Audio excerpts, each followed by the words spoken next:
If we have an altcoin season, you're going to want to be in the right projects, and today I have 3 low-cap gaming gems that have 100x potential. In fact, we have a brand new low-cap gaming gem that hasn't even seen an altcoin season yet, sitting in a very nice $25 million market cap. Let's get straight into today's video. My name is Zach. Just remember, nothing I say is financial advice. Always doing my own research in the cryptocurrency markets. If you want to join that Patreon, the link is in the description. Secure this price for life, and apart from that, let's get straight into today's video. So we're going to start with a nice low cap gaming gem, and that is QORPO WORLD, sitting just under a $25 million market cap. And I definitely think that 100x is achievable this bull run. A solid amount of volume, around 10% of our market cap flowing in and out over the last 24 hours. We will jump into the circulating supply and the vesting schedule later on in this little segment, but 25 out of 750 million coins are in circulation. So it's a little bit on the lower side, but for a gaming project, this is pretty normal. This does happen quite a lot. And the release is going to be quite good. All right, it's going to be a nice slow release into the circulation with a lot actually left towards marketing the project, and the team's tokens and pre-sale tokens are going to be locked for a decent period of time. So there's not too much to worry about there. If anything, it's creating more demand than supply at the current point in time. So QORPO is a gaming ecosystem building and providing games for Web3 gamers, and also have a few integrations such as the Epic Games Store and a few other big ones. So straight off the bat, we've already got some nice bullish components about this actual project. So we'll jump into their website and we'll jump onto the game section, and we'll have a look at some of the games that they have upcoming and the current game that they have out, which is Citizen Conflict. This game looks incredible, all right, not only from the graphics but the storyline behind it. It's a post-apocalyptic steampunk styled game, and ultimately it's a battle royale. So as I believe there's 3 quadrants or 3 different types of teams, and you all have to compete to be the last one standing. But right now they are in very early development. Well, not very early development, but they're in the very early stages of a game's life cycle. So that original game is out and able to be played. You can play it through the Epic Games Store, which is amazing to see. This is going to bring some awesome hype down the line. But in terms of Citizens Conflict, there is a lot more updates coming for the game. And overall, for what we have now, the quality of the game, it looks exceptional and solid quality for a Web3 gaming project. That's all we really need, all right, is quality games built by a quality project and a known team, and QORPO has all of those. We can see we have a 4.9 out of 5 stars, a community rating of 4.6 out of 5 stars for this actual game. And comparing it to where it's going to be and comparing it to how early it is now, this is going to do exceptionally well going forward. Also in the QORPO app, we do have staking and farming options available. I'm not going to connect my wallet, but you can do that through the QORPO website and the QORPO app, which is awesome to see. You've also got an inbuilt wallet where you can hold your QORPO coins, which is also very nice to see. And also a marketplace ranging from different collector items to drops to NFTs and different collections, that sort of thing. Let's jump into the chart, and then I'll be giving my price prediction for what I think QORPO can do this bull run. So taking the chart at face value from this little low here, we're only up around 3x at the current point in time. So just over a 3x, between a 3 and 4x at the current point in time. So my main levels right now are going to be this area right here, our support at the current point in time. I'm also watching this downtrend that we currently have. But obviously with Bitcoin's price action at the current point in time, this won't be going anywhere absolutely parabolic out of nowhere unless Bitcoin gets back to the top of that range, around that $74,000 mark. So I think we play around in here for a bit of time until we eventually switch on Bitcoin's bias, and then we can jump up here, start retesting, and then continue our leg to the upside. But until then, I think we range with this previous all-time high being major support, and if we fall through, we will have an area around here, around this previous all-time high, which will act as somewhat better support. But I would say this is our main support area, and if we can hold this and then push out and then hold this descending trend line, we will push to the upside at a very quick pace. So just briefly covering the white paper, I just want to compare this to Gala Games and a few other projects out there. We can see we have a huge amount on the competition, such as in-house game development, a developer SDK, an actual gaming app and service versus ecosystem, but the big one for me is free ecosystem transactions. That is awesome to see, and also a fiat payment solution. If you wish to pause and read this, feel free to do so. So here is our shake-up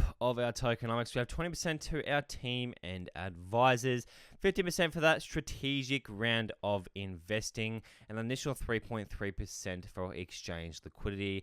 9.33% is locked for our private sale. We have a lot through community rewards and acquisition, which is around 33%. A solid amount designated to actual marketing and our ecosystem fund, with staking rewards also added into the equation. But also, we can see we had a very small initial public sale and seed sale, which isn't too bad. It is creating more demand than supply. But with the current breakup of the tokenomics and the locked periods around the board, this will create a nice a nice supply shock, and will increase the demand for the actual coin, which will result in the price going up. For my price prediction, we're sitting at a $25 million market cap at the current point in time, and I do think this can potentially 100x if they go forward with their marketing. Now, on the talks of their marketing, they have a lot of money allocated to their marketing for the project and for the coin, so that's really good to see. This does make me think that we're going to get some awesome marketing done on the actual project, especially if they've allocated such a large amount of funds to this sector. But I do think we can see a 50 to 100x from QORPO in the upcoming bull run. That is QORPO, a low cap gaming gem with some huge potential, some awesome integrations, and a very, very large market cap to be running to. Alright, so I couldn't make a low cap gaming gem video without mentioning Octo Games, the Solana gaming ecosystem gem, sitting at a $27 million market cap with a solid amount of volume, 22% of our coins in circulation. And we're currently making a very nice push to the upside, breaking out of this resistance around that 90 cent to $1 region, which is really nice to see.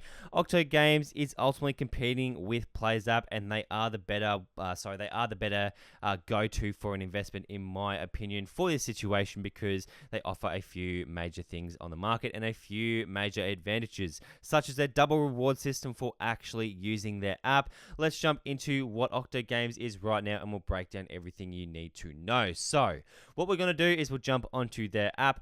Basically, Octo Games allows you to play games, and when you play these games, are essentially able to earn rewards in doing so, purely for using their app.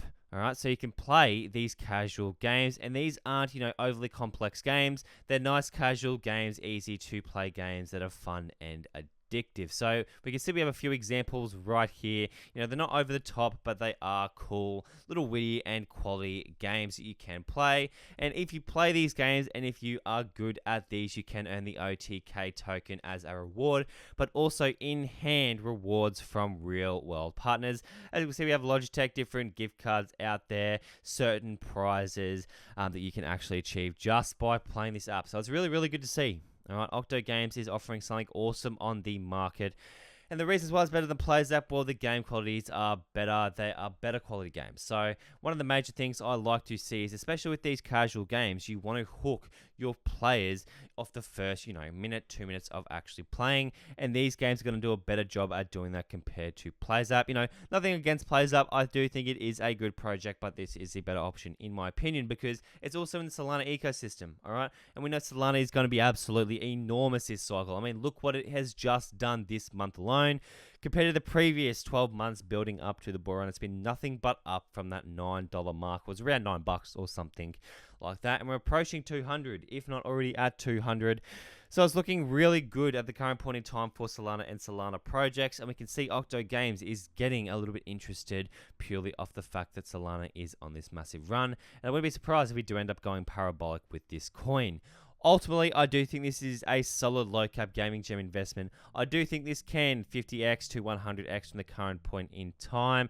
Obviously, that's going to be getting to the pointy end of the stick, but it is most certainly doable. That is Octo Games. Alrighty, so the third and final project we're going to be covering in today's video is GameSwift, the gaming layer 1 here for developers to launch their Web3 gaming projects or games. So we'll jump into what GameSwift is in a little bit more depth in just one moment. But right now we're sitting at a 37, almost a $38 million market cap, with around 1% of our coins in circulation. That is around 2.8% of our market cap flowing in and out over the last 24 hours. Around 4.5% of our coins are in circulation. So this does bring more demand than supply. It is a nice slow release into circulation. We'll jump into that release schedule very shortly. But right now we're holding around that 50-cent mark, which is great to see. Obviously, we have wick below it. But we are holding above that 50-cent mark. I do think we'll make a push to $1 very soon and then above and beyond for GameSwift. Let's jump into what they do. But before we do, they are building on the Ethereum chain and also utilizing the Arbitrum chain, which is good to see. It's good to see projects starting to use these layer 2 cryptocurrencies to actually build their projects on, rather than just building on top of Ethereum, overloading the system, because Ethereum is really only here for allowing these, layer 2 projects to build on top of it, and then projects to build on top of the layer 2s instead of everything just building on top of Ethereum. That's one of the reasons why it's so expensive. So before we get into what the actual project is, I just want to go over the vesting schedule and the unlocking schedule / inflation rate. So on the 24th of every month going forward, it does take about 8 to 10 years for this to actually fully unlock, but you can see on the 24th of every month, 0.67% of the maximum supply is going to be released into circulation. So we can see it's going to take a very long time for that price to inflate, and it's going to happen at such a slow rate that we're not actually going to know that it is occurring, because it's going to be under 1% every month going forward. In fact, it's almost 0.5%. So we're really not going to notice it as investors, and it's good to see that they have taken the long route in order to release these coins into the circulation. So GameSwift, the gaming layer 1 of the Web3 gaming ecosystem, what they're doing is they're essentially providing a layer 1 foundation and their own blockchain for projects to build on top of. So they're providing developers with an SDK or a software development kit, which essentially makes their time developing these projects on top of GameSwift as easy and as fluent as possible. So it's really good to see what they are doing. As we can see, the one-stop gaming ecosystem. So chain, Web3, infrastructure, platform, and gaming studios are the 4 well-designed and integrated pillars that make up GameSwift. So they're really providing all of the stuff that you need to launch a game. I'm not going to go too far into this as I want to get into the price action of GameSwift, but ultimately they are providing a massive gaming ecosystem that is going to have opportunities arise in that ecosystem as well. Once GameSwift starts popping off, it's looking very bullish at the current point in time, holding its value. So that's really good to see with a coin. It shows that people aren't looking to sell at the current point. And combining this with the low circulating supply, it's going to increase demand a lot. So we're going to see that price rising a lot quicker than we'd actually expect, because a very small amount of our coins are actually in circulation. So people get circulating supply mixed up a little bit. If we have a slow release schedule or coins locked for a period of time or a long period of time, or a vesting schedule that takes longer than 5 years, we're going to see a lot more interest in the price, and the price is going to rise a lot more rapidly because those coins are restricted. So it essentially means it needs less coins to be bought in order for the price to rocket up. It's going to be really good to see how this goes going forward. I do think it's going to do exceptionally well, not only because it is a gaming project, but it's also a scaling project and a layer 1. So there's 3 hot narratives straight off the bat with GameSwift. So taking our price action at face value, we have a nice support area around that 50-cent mark, and we can see it's around here. So we have a nice floor in place. I'm going to be using this major volume chop right here, but we have a pretty safe area right here for the price to rebound to and rebound off if we need to.